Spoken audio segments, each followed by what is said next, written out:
இந்த தாய்மாருக்கெல்லாம் நெஞ்சாத நன்றி தாய்மார். எப்படி திருநகர் பகுதியில் இருக்கக்கூடிய மக்களை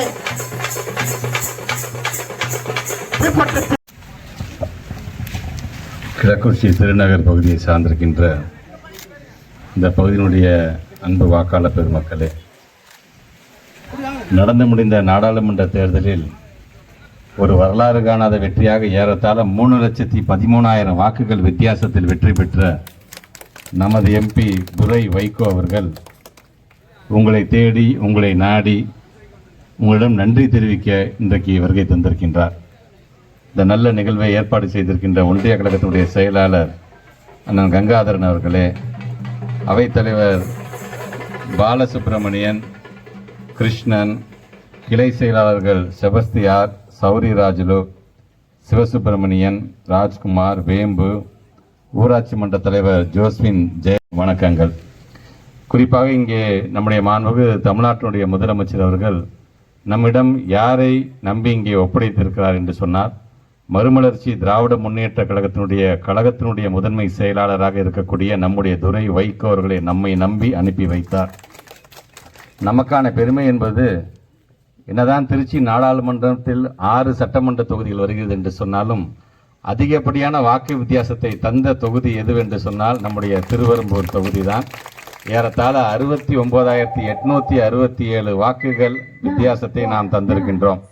ஆக அந்த விதத்தில் உங்கள் அனைவருக்கும் நன்றி தெரிவிக்க வேண்டும் என்று வந்திருக்கின்றார். நான் அவரிடம் சொல்வது, ஓட்டு கேட்க வரும்போது சொன்னது, எங்களோட தொகுதிக்கோட பிள்ளையா நான் இருக்கிறேன், இன்னொரு பிள்ளையா நீங்கள் கண்டிப்பாக இருப்பீங்க, மக்கள் உங்களை ஏற்றுக்கொள்வார்கள் என்று சொன்னோம்.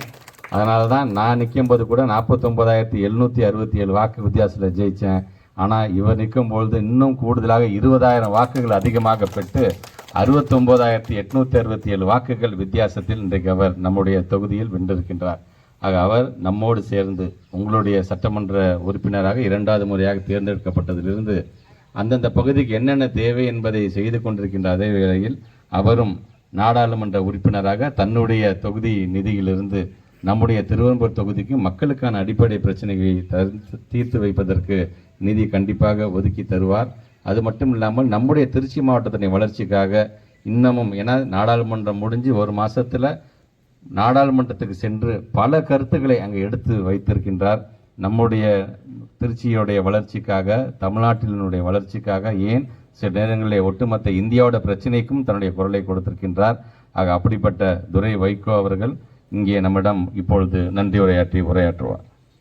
இயக்கங்களின் நிர்வாகிகள், தொண்டர்கள் மற்றும் திராவிட முன்னேற்ற கழகத்தை சார்ந்த ஒன்றிய செயலாளர் அன்பு சகோதரர் கங்காதரன், அவைத்தலைவர் அன்பு சகோதரர்கள் பாலசுப்ரமணியன் மற்றும் திராவிட மாடல் முதல்வர், இந்தியாவின் முன்மாதிரி முதலமைச்சர் அண்ணன் தளபதி அவர்களுக்கும், திராவிட முன்னேற்ற கழகத்தின் நம்பிக்கை நட்சத்திரம் எதிர்காலம் அன்பு சகோதரர் உதயநிதி அவர்களுக்கும் என் முதற்கண் நன்றியை தெரிவித்துக் கொள்கிறேன்.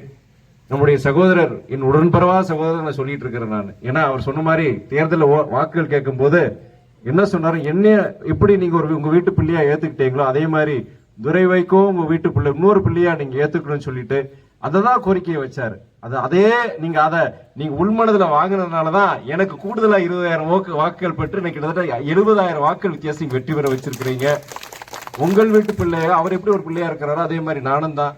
அவர் நிறைய அந்த தொகுதிக்கு தமிழ்நாட்டுடைய சிறந்த பள்ளிக்கல்வித்துறை அமைச்சராக இன்னைக்கு செயல்பட்டு இருக்கிறாரு. ஏன்னா இன்னைக்கு அவர் அறிமுகப்படுத்திய பல திட்டங்கள்ல முக்கியமான திட்டமான காலை சிற்றுண்டிவு திட்டம், அது இந்தியாவில் இருக்க பிற மாநிலங்கள்லயும் அந்த திட்டத்தை பத்தி பேசுறாங்க. வெளிநாடுகள்லயும் சில நாடுகளை பொறுத்த வரைக்கும் இந்த திட்டத்தினால மாணவ செல்வங்கள் அடைகிற நன்மையை பார்த்துட்டு இது நம்ம நாட்டுல ஏன் அறிமுகப்படுத்த கூடாதுன்னு சொல்றாங்க.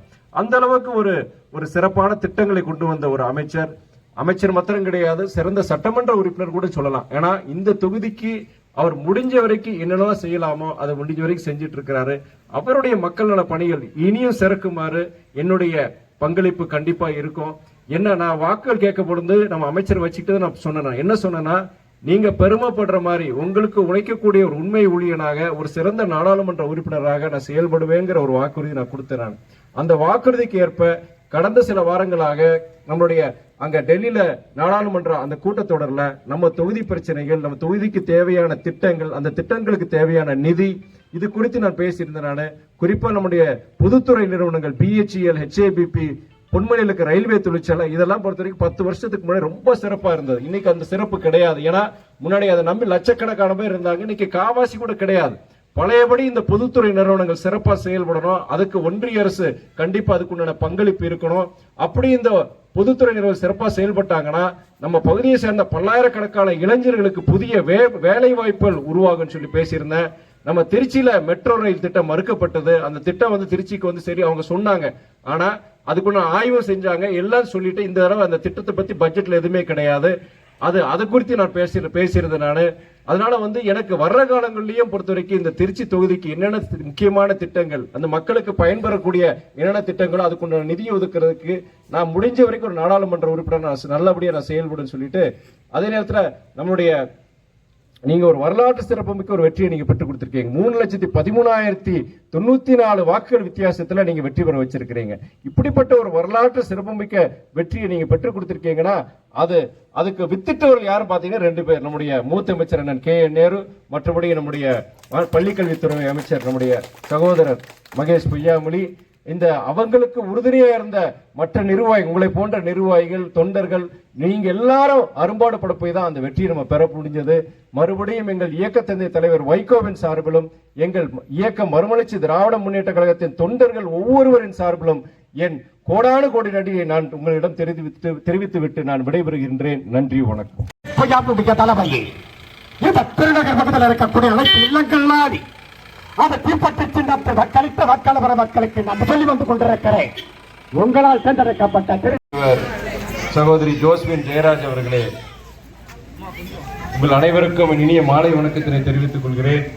திருச்சி நாடாளுமன்ற தொகுதியில் எனக்கு போட்டியிட வாய்ப்பளித்திட்ட நம்முடைய மாண்புமிகு முதலமைச்சர், திராவிட மாடல் முதல்வர் அண்ணன் தளபதி அவர்களுக்கும், திராவிட முன்னேற்ற கழக அந்த வெற்றிக்கு வித்திட்ட முக்கியமான ஒருவர் நம்முடைய மூத்த அமைச்சர் அண்ணன் நேரு அவர்கள், மற்றொருவர் என் உடன்பிறவா சகோதரர் திராவிட முன்னேற்ற கழகத்தின் மாவட்ட விவசாய செயலர் அன்பு சகோதரர் ராமையா, மற்றும் இங்கே கூடியிருக்கும் அனைவருக்கும் என் இனிய மாலை வணக்கத்தினை நான் தெரிவித்துக் கொள்கிறேன். திருச்சி நாடாளுமன்ற தொகுதியில் எனக்கு போட்டியிட வாய்ப்பளித்திட்ட திராவிட மாடல் முதல்வர், இந்தியாவின் முன்மாதிரி முதலமைச்சர் அண்ணன் தளபதி அவர்களுக்கும், திராவிட முன்னேற்ற கழகத்தின் எதிர்காலம் நம்பிக்கை நட்சத்திரம் அன்பு சகோதரர் உதயநிதி அவர்களுக்கும் என் முதற்க நன்றியை நான் தெரிவித்துக் கொள்கிறேன்.